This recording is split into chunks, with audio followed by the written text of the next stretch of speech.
ఇక 10వ రాశి అయినటువంటి యొక్క మకర రాశి యొక్క ఫలితాలను మనం ఇప్పుడు తెలుసుకుందాం.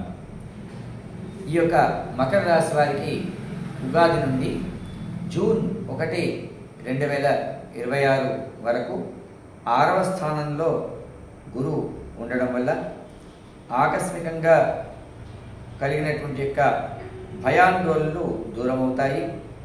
ఇక రుణ ప్రయత్నాలు ఫలిస్తాయి. అదేవిధంగా కుటుంబంలో కొంత మనశ్శాంతి లోపించే అవకాశం ఉంటుంది.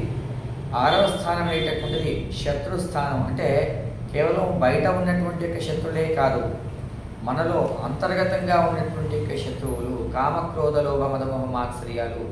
కాబట్టి కొంత కోపాన్ని ఈ సమయంలో తగ్గించుకోవడం వల్ల అందరితో కూడా సానుకూలంగా ఉండగలుగుతారు. మీ యొక్క తోటి ఉద్యోగస్తులతోనూ అదేవిధంగా పై అధికారులతోనూ ఈ సమయంలో కొంత జాగ్రత్తగా వ్యవహరించడం ఎంతైనా మంచిది. ఇక 2/6/2026 నుండి 30/10/26 వరకు, తిరిగి 25/1/2027 నుండి సంవత్సరాంతం వరకు కూడా కర్కాటక రాశిలో 7వ స్థానంలో ఉండడం వల్ల రాజకీయ వ్యవహారాల్లో ఉన్నటువంటి వారు విజయాన్ని పొందగలుగుతారు. వృత్తి వ్యాపారాల్లో సానుకూలంగా ఉంటుంది. అదేవిధంగా వివాహ ప్రయత్నాలు సానుకూలంగా ఉంటాయి. ఇక తర్వాత వీరికి 31/10/2026 నుండి 24/1/2027 వరకు 8వ స్థానంలో వీరికి గురువు ఉండడం వల్ల ఈ సమయము సానుకూలమైనటువంటి యొక్క సమయం అనేటటువంటిది కాదు.